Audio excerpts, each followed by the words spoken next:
I'm David Rogers. I'm an assistant head teacher from Patcham High School. I'm here showcasing a project from my previous school, Priory School, which is great because it's still going on. And I know that change is sort of still happening.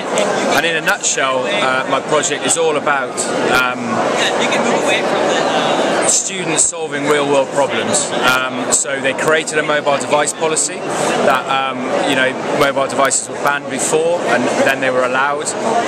Then they came up with the problem of how can we get teachers using mobile devices in lessons.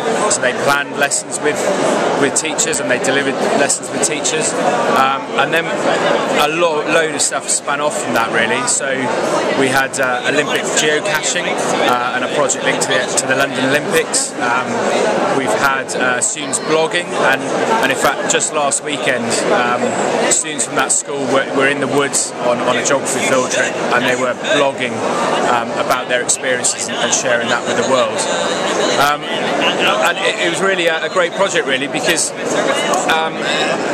those young people had to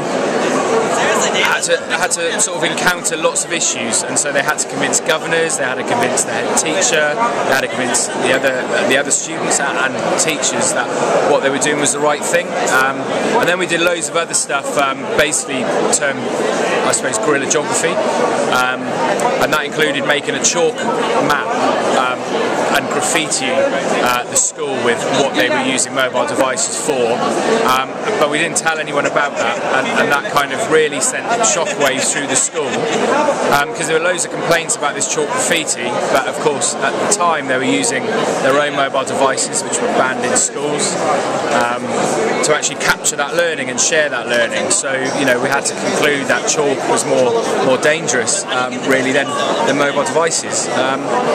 And then, as I say, it's just grown, really, and what's really proud, those young people have presented at Teach Meets, they've presented and led inset days, they've gone into other schools to tell them what they've done, and they've also recruited and thought about how do we keep this going in the future, and now they're hacking the curriculum, they're kind of working with teachers, looking at schemes of work, and pulling them apart, and providing constructive criticism, and it's kind of, the student voice is quite, it can be quite a lip service exercise where you gather their views and then you don't really do anything with it.